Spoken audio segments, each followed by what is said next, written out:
오늘 본문은 흥미진진한 사극의 장면들처럼 느껴지지 않았습니까? 상당히 디테일하게 그 순간의 긴박함 또 있었던 모든 일들의 그 아주 세밀한 어떤 그 과정들을 이렇게 기록해주고 있는데요.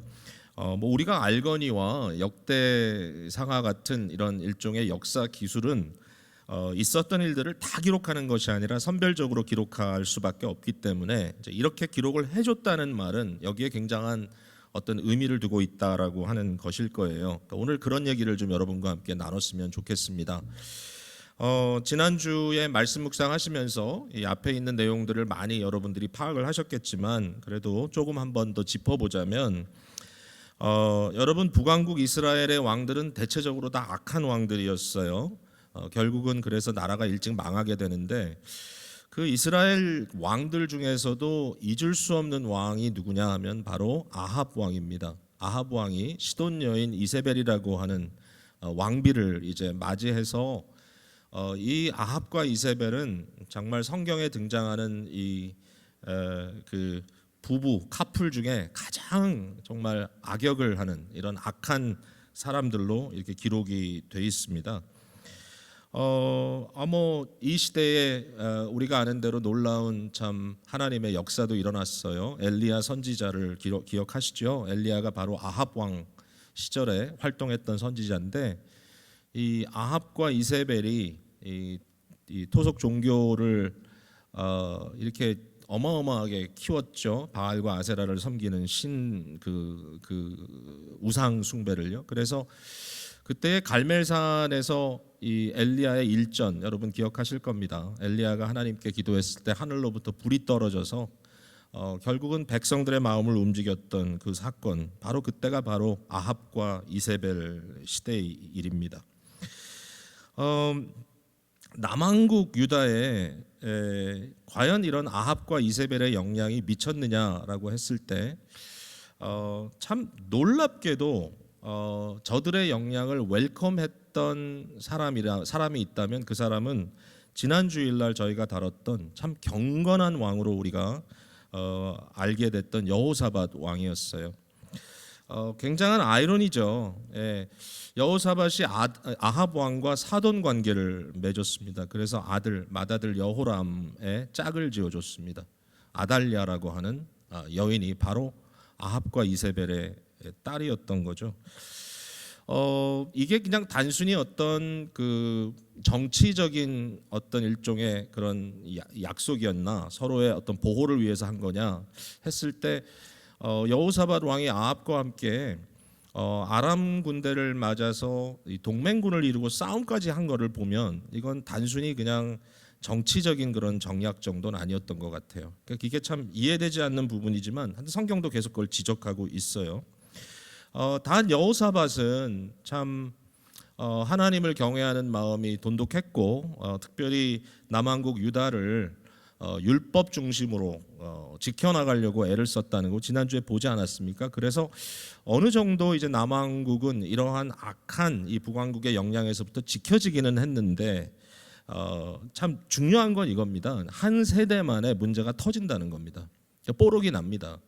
오래 걸리지 않았습니다. 바로 여호람의 아들이 여호사밧의 아들 여호람이 아버지가 죽은 이후에 이제 왕으로 나라를 다스리게 되잖아요. 근데 바로 그 왕 곁에 아달랴라고 하는 여인이 있었던 것입니다. 요즘 같아서는 뭐 우리가 다 개인주의적인 사회고요. 또 부모의 생각이 꼭 자녀에게 동일하게 미치는 건 아니라서 뭐 가정이 이래서 아이가 이렇다라고 얘기하는 것이 쉽지가 않죠. 사실 조심해야 될 부분이지만 그러나 오늘 본문도 그렇고 21장도 그렇고 쭉 보면은 결국은 이 아달랴라고 하는 여인이 아합과 이세벨의 영향을 그대로 받았고 그들이 하던 것들을 결국은 자기 주위의 가족들에게 굉장히 강력하게 전달하는 그런 역할을 했다라는 거예요. 자기가 보고 자란 것들이 그대로 이 다음 세대에 이제 등장을 하게 되는 건데요. 21장 6절을 한번 보실까요? 예, 그가 이스라엘 왕들의 길로 행하여 아합의 집과 같이 하였으니 이는 아합의 딸이 그의 아내가 되었습니다. 여호람에 대한 얘기죠. 그가 여호와 보시기에 악을 행하였다 그랬습니다. 그러니까 결국은 여호람 시대에 나타난 결과는 뭐냐면은 우상 숭배가 엄청나게 성행됐던 거고요. 그리고 이 바알과 아세라를 섬기는 종교는 굉장히 음란한 종교였기 때문에 아주 이런 음란함이 온 나라에 이제 막 영향을 미치게 된 겁니다. 뿐만 아니라 이 아달랴의 영향이었는지 뭐 나중에 보면 그럴 수도 있다는 생각이 들긴 하는데 이 아합 왕, 이세벨 뭐 이런 사람들은 나봇을 살해하고 포도원을 뺏었던 그런 그 스토리 여러분 기억하시는지 모르지만 보시면 알겠지만 뭐 사람의 생명하는 것을 별로 대단하게 생각을 안 하는 사람들이고요. 정치적인 목적을 위해서라면 무슨 일도 가능하다라고 생각할 수 있지 않겠어요? 그렇게 된 것 같아요. 여호람이 21장 4절에 보면 그가 왕국을 다스리고 세력을 얻은 다음에 한 게 뭐냐면 그의 모든 아우들, 그러니까 자기 동생들 그리고 이스라엘의 방백들 아마도 왕족들이었겠죠. 다윗의 피를 받은 사람들일 거예요. 그중 몇 사람을 칼로 죽였다 그랬어요. 그러니까 결국은 정치적으로 자기에게 어떤 영향을 자기에게 위협이 될 만한 사람들은 모조리 다 이렇게 제거해 버리는 그런 일을 한 거예요. 그러니까 얼마나 악하다고 우리가 생각할 수 있겠습니까? 그가 너무 이렇게 악행을 저지르고요. 그리고 음란하게 이방 신들을 섬기게 되니까요. 심지어는 참 독특한 여기 정보가 나오는데 북왕국의 그 유명한 엘리야 선지자가 참 견디다 못해 여호람에게 남왕국 왕에게 편지를 보내서 하나님의 말씀으로 경고하는 내용까지 여기 기록이 돼 있습니다. 자, 그런데 결국 이 여호람의 다스리는 연수는 8년 정도밖에는 미치지 못합니다. 다른 왕들에 비하면 굉장히 짧은 기간을 다스리게 되는 거죠. 근데 보면은 그의 삶에 여러 가지 그 외세의 침략도 있고 혼란도 많았고 무엇보다도 깊은 병에 걸리게 됩니다. 그 병에 대한 이야기가 쭉 나오는데 뭐 언급할 필요는 없을 것 같고요. 참 굉장히 비참한 그런 병에 걸려서 서서히 죽어가죠. 그리고 굉장히 고통 가운데 그가 죽었다라는 말을 하고 있고요. 굉장히 특이할 만한 상황은 21장 10절의 여호람의 죽음에 대한 겁니다. 32세에 즉위하고 예루살렘에서 8년 동안 다스리다가 죽었는데 아끼는 자 없이 세상을 떠났다. 이게 유명한 구절이죠. 역대하를 읽을 때마다 이 구절에 걸릴 때마다 참 마음이 좀 뭔가 이렇게 좀 참 아픕니다. 사람이 이 세상을 떠나는데 또는 어떤 정치인이 무대에서부터 퇴장하는데 어느 누구도 아끼지 않았다 그 상황을. 그러니까 정말 떠나는 것을 환영했다라고 얘기를 한다면 아마 그 시대의 그 느낌, 그 분위기가 어땠는지 여러분 아마 아실 거라고 생각해요. 여호람의 아들 이제 아하시야라고 하는 사람이 또 왕이 되죠. 아하시야가 왕이 됐으면 좀 뭔가 새로워져야 되지 않겠습니까? 근데 그렇지 않아요. 이제 22장으로 넘어왔어요. 22장 3절을 한번 보실까요?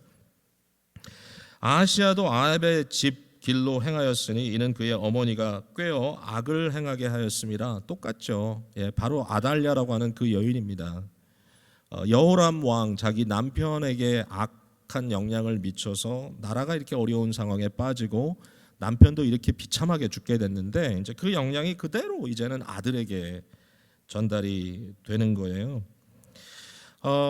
아하시야는 정말 오래 다스리지 못합니다. 1년 정도만 왕으로 있다가 여기 이제 내용을 쭉 보면 예후라고 하는 사람에게 의해서 암살을 당하는 거죠. 살해를 당하는데 이 예후에 대한 이야기는 제가 여기서 많이 할 수는 없고요. 근데 하나님께서 예후를 들어서 이 북왕국에서 아합의 그 잔재들을 완전히 다 없애도록 하는 그런 아주 무시무시한 심판을 보내실 때 이 아시아 왕이 또 하필이면 그때 북왕국 갔다가 거기서 죽는 거예요.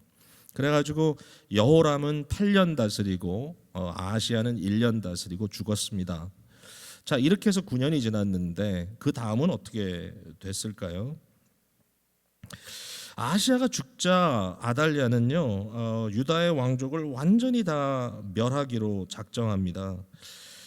그리고 왕자들을 다 죽여버려요. 그게 오늘 본문 첫 내용이었습니다. 그러니까 다윗의 후손에 왕좌에 앉을 사람을 완전히 멸절해 버리는 겁니다. 이 의미에 대해서 우리가 좀 더 생각을 해볼게요. 근데 결과적으로 이제 어떻게 되냐면 이제 아달랴라고 하는 여인이 자기가 권력을 잡고 왕 노릇을 하게 되는 겁니다. 이렇게 6년이 지납니다. 6년이 지나요. 여러분 생각해 보세요. 여호람의 시기로부터 아달랴가 다스렸던 6년, 이게 다 합하면 한 15년 정도 되는데 이 15년이 남왕국 유다의 심각한 위기죠. 배교의 시기입니다. 결국 이 시기를 주장한, 이 시기에 이 상황, 이 나라를 쥐어 흔들던 사람은 바로 아달랴라고 하는 심령이 황폐한 여인입니다. 이 한 여인, 하나님을 경외하지 않고 온갖 마음에 인간의 정욕으로 가득 차 있었던 이 여인의 행동으로 인하여, 그의 모든 일로 인하여 나라가 15년 동안 말 그대로 암흑기를 지나게 된 것입니다. 역사를 따져봤을 때 뭐 100년 단위로 본다든지 뭐 1000년 단위로 역사를 논한다면 15년이라는 연수가 그렇게 길어 보이지 않겠지만 한 사람의 그 인생에서 15년은 절대로 짧지 않죠. 50세에 시작했으면 65세가 되는 나이고요. 청소년기 15세였다면 30세가 되는 나이니까 상당히 긴 시간 동안 이러한 참 암울한 이런 영향 속에서 나라가 흘러갔다라는 거예요. 이 기간 동안에 정말 위기는 언약의 위기였습니다. 왜냐하면 하나님께서 다윗에게 주셨던 약속이 있지 않습니까? 다윗의 후손을 영원토록 보좌에 앉히겠다라는 이 다윗에게 주셨던 하나님의 언약, 약속이었는데요. 바로 그 약속이 여기 아달랴로 인하여 끊어질 위기에 오게 됐다는 것입니다. 자, 그게 이제 오늘 본문까지 이어지는, 본문 앞까지 이어지는 스토리의 이제 내용입니다. 자, 이제 저희가 함께 본문을 들여다봤으면 좋겠는데, 저는 오늘 이 본문 여러분이 이제 읽었기 때문에 그 내용을 잘 이해할 거예요. 근데 이 본문을 두 가지 초점에 맞춰서 우리가 좀 말씀을 나눠보려고 해요. 두 개의 키워드라고 말할 수 있는데, 첫 번째는 언약이라고 하는 단어입니다. 언약이라는 단어. 그 다음에 두 번째는 믿음입니다. 믿음. 이 언약과 믿음에 대한 이야기를 여러분들이 마음에 잘 세워둘 수 있다면 아마 오늘 이 메시지가 잘 이해된 것이라고 말할 수 있겠는데, 이 언약에 대한 것은 뭐냐면, 언약은 뭐죠? 하나님과 백성 사이에 맺어진 이 끈끈한 약속이잖아요. 그 약속이 어떻게 지켜지느냐? 사람들은 언약을 쉽게 배반합니다. 그러나 하나님은 절대로 언약을 배반하지 않습니다. 그래서 우리가 하나님을 신실한 하나님이라고 부르지 않습니까? 그래서 이 언약에 대해서는 하나님의 언약의 약속은 끊어지지 않았다라고 하는 것이 사실 오늘 본문의 중요한 맥락이라는 것 여러분 봤으면 좋겠고, 그 다음에 믿음에 대해서는 이 믿음으로부터 오는 용기는 새로운 미래를 열 수 있는 굉장한 힘으로 역사했다라는 것을 우리가 볼 수 있어요. 그래서 이 암울한 상황 속에서 이 상황을 뒤바꿔 놓은 이 역사가 어떻게 이루어지느냐? 첫 번째는 언약, 두 번째는 믿음이라는 것입니다. 자, 첫 번째 언약에 대해서 한번 생각해 볼게요. 하나님의 약속은 끊어지지 않았다. 사탄이라고 하는 존재가 분명히 있습니다. 그리고 사탄이 잘 알고 있는 것이 있어요. 사탄이 잘 알고 있는 게 뭐냐면은 하나님께서 이미 드러내 주신 그의 계획입니다. 그의 뜻. 그러니까 하나님의 뜻에 대해서 사탄도 꽤 알고 있어요. 어떻게 보면 우리보다 더 잘 알고 있는지도 몰라요. 하나님의 말씀에 귀를 기울이고 있는 존재는 경건한 하나님의 백성들뿐만 아니라 사탄도 있습니다. 참 놀랍죠? 근데 이제 중요한 건 그거예요. 사탄은요, 어떤 존재인가 하면 말씀을 들으면 들을수록 그의 마음이 더욱 굳어지고 더욱 강팍해집니다. 제가 가끔 하는 얘기죠. 하나님의 말씀이 떨어졌을 때 그 말씀을 듣느냐 마느냐가 그냥 뉴트럴한 게 아닙니다. 그 말씀을 들으면 덕이 되지만 안 들으면 말고가 아니라 하나님의 말씀이 믿음으로 받아들여지지 않을 때 그 말씀이 떨어지는 그곳이 더 굳어집니다. 더 강팍해집니다. 그래서 믿음이 없다는 것은 그 자체가 심판입니다. 그러니까 사탄은 그런 존재예요. 사탄은 결국 하나님께 돌이킬 수 없어요. 참 그 모습이 안타깝습니다. 타락한 천사입니다. 사탄은 아달랴를 도구로 삼았습니다. 그리고 하나님의 계획을 알기 때문에 그 계획을 짓밟아 버리려고 하는 거예요. 10절을 우리가 같이 읽었죠. 22장 10절. 일반적인 상식으로 여러분 생각해 보세요. 예. 아들 왕이 죽었어요. 아들의 어머니예요. 난 왕비라고요. 그러면 내가 어떻게 해야 될 것인가?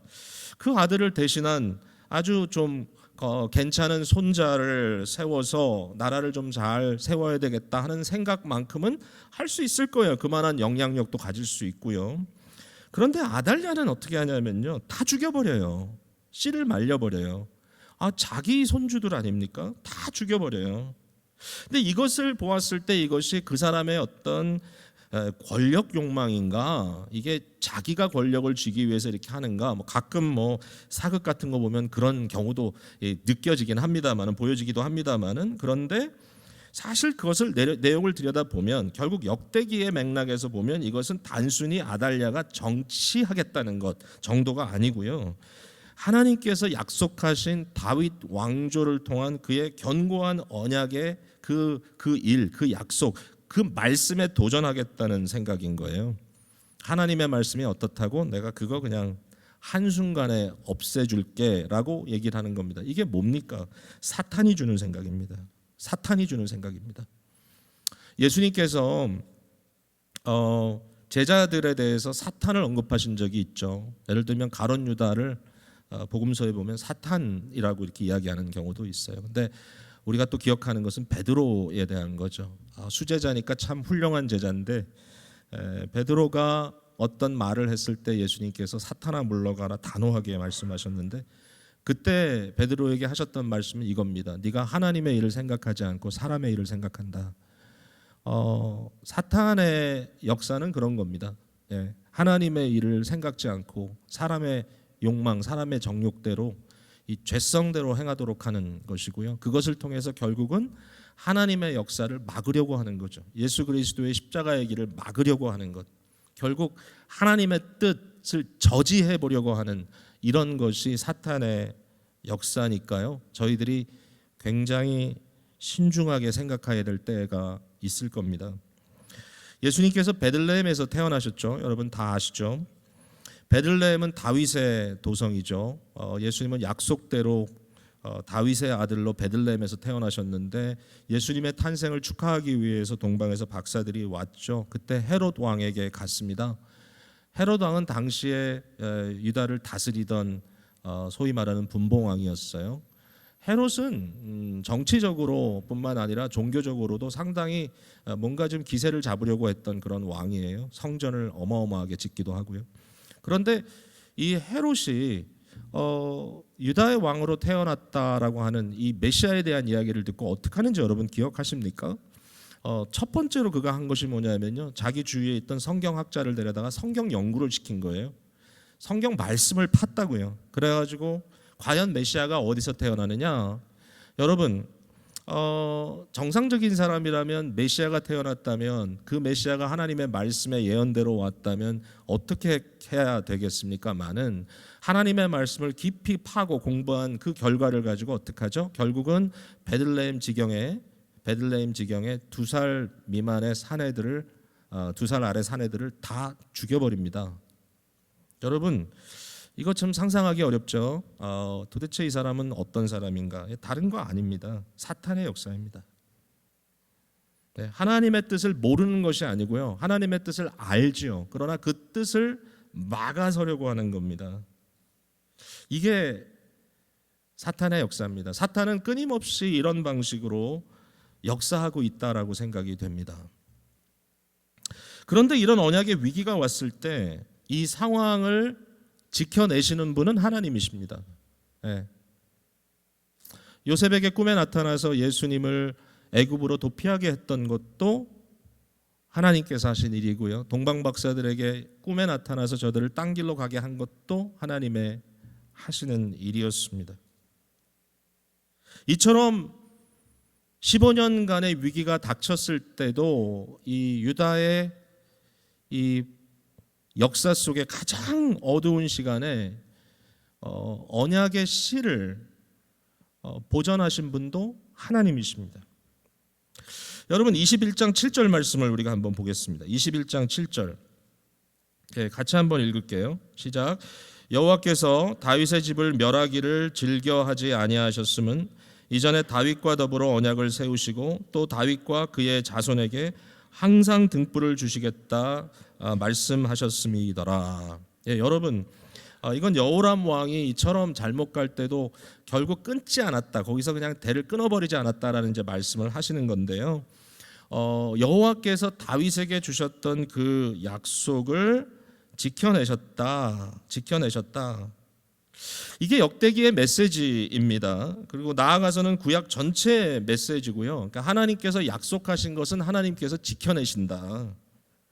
성경 말씀을 증명하는 것은 뭐냐면은 하나님께서 말씀하신 것이 역사의 현장 속에서 이행되었다. 하나님의 역사가 결국은 약속대로 성취되었다라고 하는 것을 말씀해 주시는 겁니다. 사실 생각해 보면 역대기를 기록하고 있는 그 순간도 암담합니다. 사실은 그죠? 페르시아의 지배 아래 있고요. 사실은 다윗의 후손으로서의 그렇다 할 만한 왕이 그들 가운데는 없습니다. 하나님의 이 약속이 어떻게 성취될 것인가 그들도 지금은 암담했겠죠. 그러나 그들이 이러한 내용을 이처럼 디테일하게 기록해주고 있는 이유가 뭘까 하면 그들의 마음에 있는 하나님의 신실하심에 대한 믿음일 겁니다. 하나님의 신실하심, 이 언약의 약속이 지켜질 거라고 하는 것을 이 역사 속에서도 보았고 자기들의 경험 속에서도 나타날 것이다. 지금은 다 보이지 않지만 그러나 나타날 것이다 라고 하는 것을 우리에게 보여주고 있는 겁니다. 여러분 성경에서 증거하는 것은 그거예요. 그걸 꼭 여러분들이 기억해야 되고요. 이걸 믿어야 됩니다. 여러분 하나님의 신실하심은 반드시 지켜지는 것을 믿으십니까? 여러분 성경 말씀을 읽을 때 그거를 눈여겨보셔야 되는 겁니다. 하나님의 약속이 이렇게 이행되었다. 여러분 사복음서로 넘어가면은 마태마가 누가 요한에 보면은 그 여러 내용을 이렇게 엮어가는 그 중요한 그 주제가 뭐냐면은 구약 성경을 인용하는 것입니다. 구약의 메시아에 대한 그 모든 예언의 말씀들이 이렇게 성취되었다. 결국은 메시아의 오심으로 구약의 모든 약속들이 성취됐다고 하는 것을 말씀하기 위해서 신약 성경이 쓰여져 있는 것이고요. 결국 약속하셨던 하나님의 기름 부음 받은 메시아 그리스도께서 갈라디아의 말씀처럼 때가 참에 왔다라고 하는 것을 강조하고 있는 겁니다. 자, 그렇다면 우리는 어떻게 생각을 해야 되겠는가? 여러분, 하나님의 말씀의 약속들이 다 성취됐습니까? 아직은 다 성취되지 않았죠. 특별히 신약에 약속되어 있는 많은 말씀들이 있습니다. 하나님의 그 말씀이 과연 이행되고 있는가? 예수 그리스도께서 우리를 향하여서 주셨던 말씀, 내가 너희를 고와 같이 버리지 않겠다. 내가 반드시 너에게 오겠다. 나의 성령을 다른 보혜사를 너희와 함께 있게 하겠다. 내 이름으로 간구해라. 내가 너의 기도를 들어주겠다. 이게 다 약속입니다. 여러분 이런 약속이 지금 이행되고 있다는 것을 우리가 믿어야 되고요. 뿐만 아니라 아직도 이루어지지 않은 것들 역시 반드시 성취될 것이다. 반드시 성취될 것이라는 것을 믿어야 되는 거죠. 여러분 우리가 기다린다고 하는 것은 참 어려운 일입니다. 그러나 기다림의 기간이 있습니다. 15년이라는 시간이 저들에게 있었던 것처럼 우리에게는 아마 평생을 기다려야 될지도 모르고요. 우리의 생애의 모든 것들이 다 성취되지 않을지도 모릅니다. 그러나 기다려야 합니다. 이 기다리는 기간을 아주 그 탱탱한 일종의 텐션으로 봐야 되겠죠. 이 갈등 구조 팽팽합니다. 마치 고무줄을 양쪽에서 당기는 것처럼 팽팽한 이 갈등이 있다라는 거죠. 아프고 또 쓰리고 또 슬프기도 합니다. 또 우리 주위에 벌어지는 일들을 보면 왜 이렇게 안타깝게 사람들이 고통을 당하고 있을까? 왜 이렇게 연약한 어린 아기들이 이런 큰 시련을 당하고 있을까? 하나님, 도대체 왜 이런 일이 벌어지고 있습니까? 우리 주님 빨리 오셔서 문제를 좀 해결해 주시면 좋겠습니다. 우린 기다리고 있죠. 그 기다림 속에 지금 당하고 있는 고난의 그 모든 경험들은 정말 어렵다는 거죠. 그 어렵다는 것을 우리가 너무 쉽게 생각할 수가 없습니다. 이것이 텐션입니다. 여러분, 운동하기 위하여 이렇게 이 스프링 달려 있는 기구 같은 거 있잖아요. 그걸 뭐 안으로 밀든 밖으로 빼든 이 기구 스프링을 꽉 이렇게 풀고 이렇게 당기고 있으면 온몸이 아프죠. 그러나 이게 텐션입니다. 이 아픔, 이 고난, 바로 그것이 현재 우리가 살고 있는 모습이다. 그러면 하나님께서 여기에 대해서 관여하지 않으시느냐? 관여한다. 지금 이 순간에 하나님께서 어떻게 하시고 계시느냐? 무언가 그의 역사를 이루고 계신다.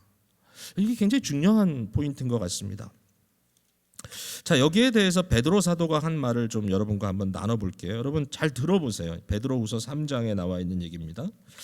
8절부터입니다. 사랑하는 자들아, 주께는 하루가 천년 같고 천년이 하루 같다는 이 한 가지를 잊지 말라.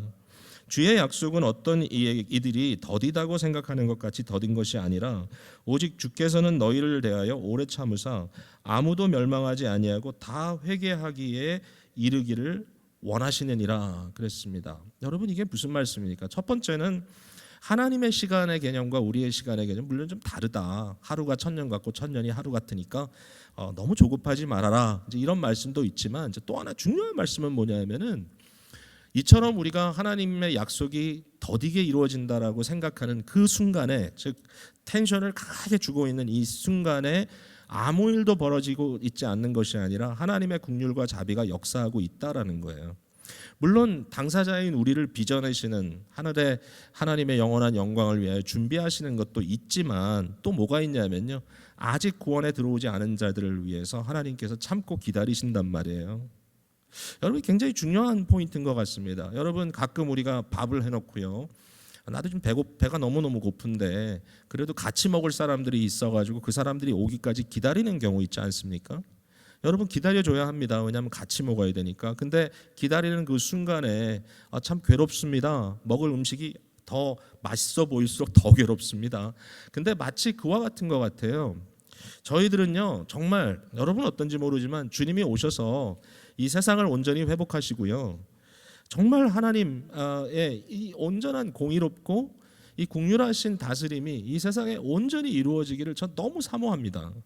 빨리 이루어졌으면 좋겠습니다. 뭐 우리 손을 통하여서 조금 부분적으로 이루어지는 것도 참 귀한 일이지만 뭐 그건 사실 좀 어떨 때 보면은 빈약하고 또 일시적인 것처럼 보일 수도 있어서 빨리 주님께서 오셔서 다 해결해 주시면 좋겠습니다. 여러분, 더 이상 눈물 흘릴 일도 없고 더 이상 아플 일도 없었으면 좋겠습니다. 네? 제가 우리 성도님들의 개인적인 사정들을 조금씩 들여다보는 부분에 있어서 그 부분을 생각할 때마다 주님 빨리 와서 좀 해결해 주십시오. 예수님 빨리 오십시오. 빨리 그냥 여기서 해결해 주십시오. 이런 고통을 부모가 왜 겪어야 합니까? 너무너무 안타깝습니다 라고 생각하는 부분들이 있는데 왜 그 고통을 겪고 있느냐? 여러분, 왜 그 고통 겪고 있는지 아세요? 지금 그 이유는 뭐냐면은 천국의 잔치에 들어올 사람들이 아직 있기 때문이에요. 주님이 아직 안 오시는 거예요. 기다리는 거예요. 참으시는 거예요. 우리가 그 일 때문에 우리도 견디고 참고 있는 거예요. 여러분, 생각해 보셨어요? 그렇게? 베드로가 그렇게 얘기하는 거예요. 왜 우리가 이렇게 힘겨운 삶을 살고 있는가? 그 이유는 아직도 기다릴 사람들이 있기 때문이다. 여러분의 기다림이, 여러분의 그 고난, 이 현세를 살아가면서 겪어내야 될 모든 아픔들이 의미가 없는 게 아닙니다. 여러분에게도 의미가 있지만 동시에 그걸로 인하여 다른 영혼들이 주님께 돌아오고 있다는 사실을 여러분들이 생각해 봐야 합니다.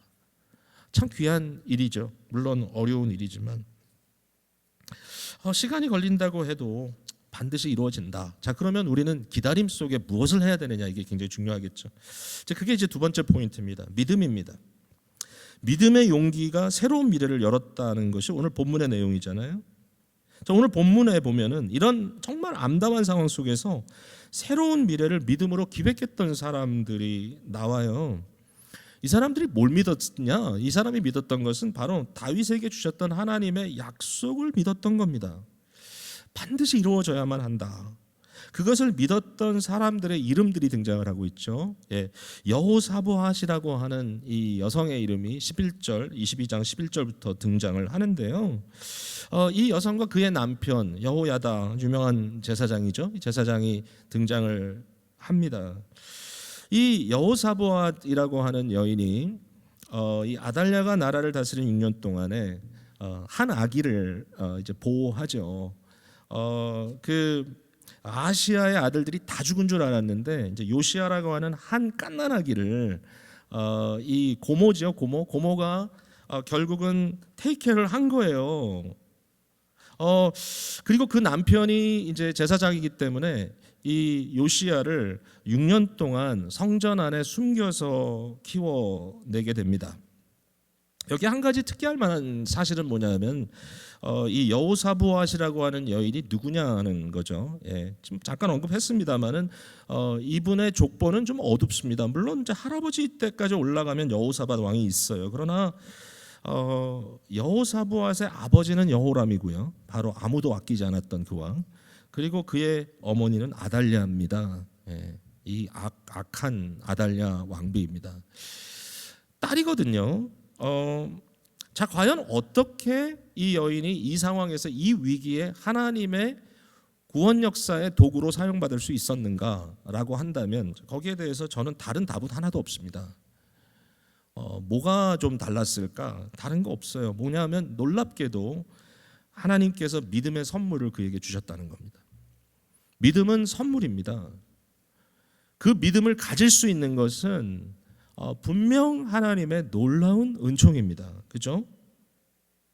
정말 어두운 족보 속에, 어두운 환경 속에 이 여인은 성장했을 것이고요. 주위에 벌어지는 일들을 보면서 같이 절망했을 겁니다. 내가 이 가족 중에 하나다라고 하는 사실이 무척이나 마음속에 안타깝고 비통하고 비참하고 슬펐을지도 모르겠습니다. 근데 그의 마음속에 여호와 하나님의 말씀을 믿는 믿음이 들어가니까 그 가정 역사 속에 흐르고 있는 그 환경, 이 불신앙의 환경에 동조하지 않고요, 새로운 신앙의 역사를 쓸 수 있게 된다는 것이죠. 제가 이 부분을 생각해 보면서 다시 한번 마음속에 확신한 것은 뭐냐면요, 우리가 이 세상을 살아갈 때 무엇보다도 믿음을 위해서 기도해야 되겠다. 우리의 기도의 제목에 제일 중요한 기도의 그 제목은 믿음을 달라라고 하는 제목이구나. 이 세상에서 살아갈 우리 자녀들, 또 살아가고 있는 자녀들에게 믿음을 달라고 하나님께 간구해야 되겠구나. 예. 참 안타까운 일이에요. 여호사밧같이 경건한 아버지에게 여호람같이 정말 망나니 아들이 태어나기도 하고요. 정말 안 될 것 같은 여호람의 집에 여호사보앗이라고 하는 아름다운 딸이 성장하기도 하는 겁니다. 도대체 뭔가 믿음입니다. 믿음. 우리 자녀들의 믿음이 식지 않고 지속적으로 불이 지펴지도록 최선을 다해야 한다. 여러분, 우리가 자녀들을 잘 가르치기 위해서 수고하고 애쓰는 것도 물론 필요합니다. 언약 가정에 좋은 환경을 만들어가는 것도 너무 중요합니다. 근데 그것보다 더 중요한 것은 주권자이신 하나님께서 믿음을 달라고 주께 간구하는 겁니다.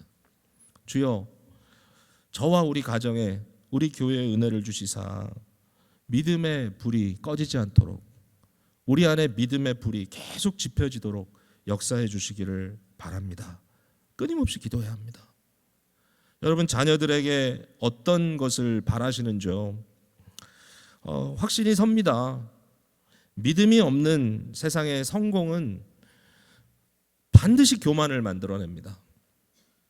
예, 이것은 뭐 비켜가는 방법이 없습니다. 예, 믿음 없는 세상적 성공은 반드시 교만을 만들어가고요.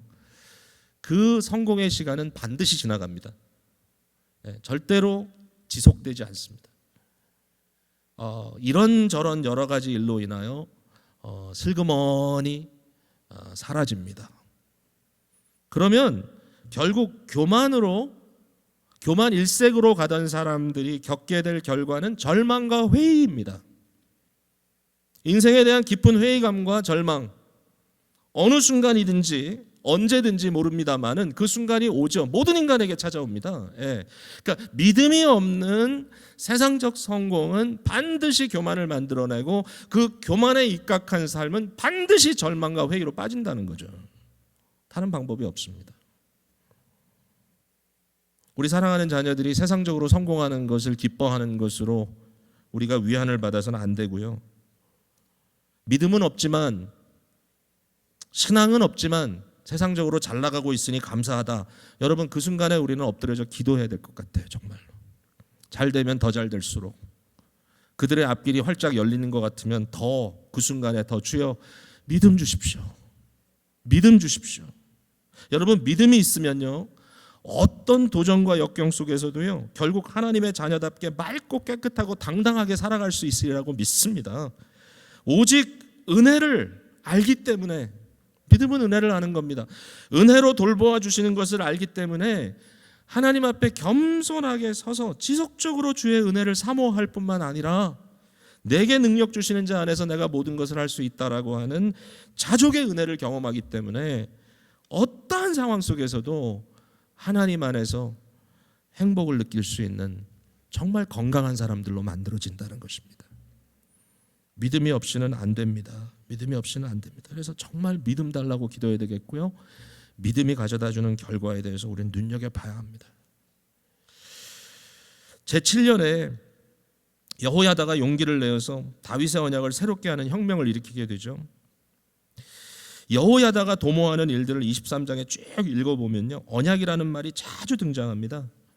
사람들과도 계속 언약을 언급합니다. 언약을 다시 리뉴하고 언약을 세웁니다. 이것은 새로운 것이 아니라 결국 궁극적으로는 하나님의 말씀의 약속으로 돌아가야 된다고 하는 것을 얘기하는 것입니다. 그 중심에 지난주에도 우리가 말씀 나눴지만 율법책이 있습니다. 하나님의 이 뜻이 기록되어 있는 이것.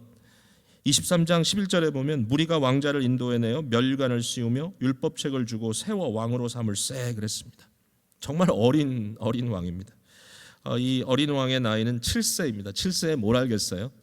아는 게 별로 없었겠지만 여호야다가 그를 이제 신실하게 키워내야 되지 않겠습니까? 근데 이 아들, 이 왕자의, 이 왕의, 이 어린 왕의 손에 들려줬던 것은 율법책입니다. 하나님과의 이 언약을 든든하게 붙들어야 된다. 이 언약에 대한 확신, 이게 믿음인 것이죠. 여기 이제 우리가 한 가지 꼭 생각해 봐야 될 건 이거예요. 이게 여호야다 한 사람의 역할로 이루어진 것은 아니다. 물론 굉장히 중요한 이 리더십의 역할이 있지만 23장에 나와 있는 내용을 쭉 보면은 이 하나님의 이 백성들에 대한 얘기가 많이 등장합니다. 회중이라고 부르기도 하는데요. 즉 예배하는 공동체, 하나님을 향한 마음으로 함께 이 묶여져 있는 백성들에 대한 이야기가 여기 등장을 합니다. 몇 사람의 일이 절대로 아닙니다. 23장 3절에 보면 온 회중이 이렇게 더 있고 23장 5절에도 백성들은, 23장 6절에도 모든 백성은 여호와께 지켜야 할 바를 지킬지며라고 써 있고요.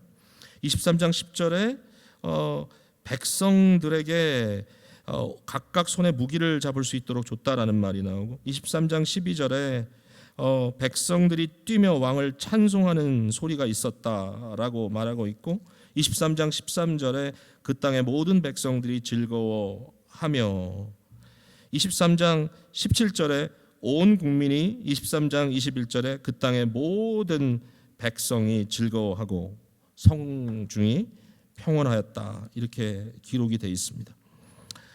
너무 중요하죠. 실제로 이런 개혁과 이런 혁명이 실제로 가능하게 되는 데는 일종의 그 교양 시민이라고 할까요? 어떤 의식을 같이 나누고 있는 그 무리가 있다라는 거죠. 이 사람들이 누굴까라고 생각해 보면 바로 여호람의 죽음을 아까워하지 않았던 사람들일 겁니다. 그리고 그의 아버지 여호사밧의 경건하던 시대에 대해서 그 기억을 버리지 않은 사람들이겠죠. 그들이 여호야다의 말을 듣고 따라가는 이유는 뭐냐면 하나님의 약속을 그들이 마음에 받았기 때문입니다. 하나님의 약속을 마음에 받고 그 약속이 이행되는 것을 당연하다고 생각한 거죠. 결국 이런 일들이 있어야만 합니다. 교회 안에 성도들 간에도 이러한 믿음의 이 공통분모가 생겨야 되고요. 하나님을 향한 열망이 우리 가운데 하나가 되어서 뿜어져 나와야 합니다. 이게 교회가 부흥되고 시대가 변화되는 이 리바이벌의 현상이라고 말할 수 있죠. 하나님께서 하시는 겁니다. 사실은 사람의 힘으로 할 수 없습니다. 뭐 리더가 탁월하다고만 되는 건 아닙니다. 뭐 그런 순간적인 모습이 보일 수는 있지만 진정한 부흥은, 진정한 리바이벌은 하나님께서 부어주시고요, 사람들의 마음을 묶어주십니다. 여러분, 이런 일이 벌어지기를 간절히 사모하시기를 바랍니다. 특별히 하나님의 말씀과 기도 속에 우리가 하나로 묶여지는 아름다운 교회가 되었으면 좋겠다. 여러분, 이 모든 일의 결과가 뭐냐면 기쁨입니다. 기쁨. 이 백성들이요, 아무런 현실 속에도 좌절하지 않고 기다렸던 것은 바로 이 기쁨에 대한 이 소망이었다라고 말할 수 있습니다. 여러분, 믿음은요, 확실한 소망으로 연결이 됩니다. 누가 이런 말을 하더라고요. 소망이라는 것은 뭐냐? 소망은 다가올 기쁨에 대한 예고다. 이 anticipated joy라고 이렇게 설명을 했어요. 다가올 기쁨에 대한 일종의 anticipation, 그것을 기다리는 것이다. 그 예고다. 근데 이 기쁨과 감사가 미래 것이지만, 여러분, 우리가 궁극적으로 하나님께 그 영광과 찬양을 올려드리고 우리 마음속에 기쁨이 가득 찰 그날은 미래겠죠. 미래. 그러나 그 미래에 대한 그 기쁨, 그 소망, 그 감사, 감격에 대한 anticipation이 우리에게 있을 때, 지금 그것이 우리 마음속에 있을 때 이것이 그 방향으로 나가게 하는 엄청난 동기부여가 된다라고 하는 겁니다. 우리를 움직일 수 있다. 믿음의 역할은 그런 것 같아요. 믿음은 오늘과 미래의 영광과 미래의 기쁨과 연결시켜주는 역사를 하고 있는데, 저와 여러분의 마음속에 이러한 믿음의 역사가 계속 불타올랐으면 너무너무 좋겠습니다. 여러분, 우리 많이 기다리고 있죠. 이 세상이 좀 바뀌기를 기다리고 있고요, 좀 뭔가 새로운 날이 오기를 기다리고 있습니다. 올 겁니다. 근데 거기서 멈춰지는 것이 아니라, 그렇기 때문에 오늘 그날을 위하여 준비하고 그날을 위하여 정말 우리의 삶을 더욱더 주님께 헌신하는 일이 이루어진다면 그게 바로 믿음의 역사 아니겠습니까? 여러분, 믿음은 그냥 wishful thinking 아닙니다. 그게 소망이 아닙니다. 그냥 이루어지겠지, 그게 아니라 지금 새로운 미래가 열리기 위하여 주어지신 사명을 감당하는 것이 믿음이라고 할 수 있을 것입니다. 여러분, 우리에게 주시는 하나님의 궁극적인 약속은 예수 그리스도십니다. 예수 그리스도가 오셨고요, 그리스도가 우리의 구원의 근원이 되셨고, 그리스도가 믿음의 주인이 되셨고, 이 예수 그리스도께서 우리를 고아처럼 두지 아니하시고 우리와 함께 동행하시겠다고 약속해 주셨고요, 그리고 결국 우리를 위하여 다시 오실 것입니다. 예수 그리스도를 어제나 오늘이나 영원토록 사모하는 것이 우리의 마음 아니겠습니까? 사랑하는 성도 여러분, 내가 살아도 주님의 은혜 가운데 살고, 내가 죽으면 주님의 얼굴을 볼 것이다. 주님을 생각만 해도 내 마음이 좋거든. 그 얼굴 배울 때야 얼마나 좋을까. 이 기쁨이 우리 속에 와 있기 때문에 오늘 견디는 겁니다. 그리고 살아가는 겁니다. 여러분의 삶의 모든 현실 속에 주님의 놀라우신 이 믿음의 역사가 아름답게 역사하시기를 간절히 바랍니다. 기도합니다.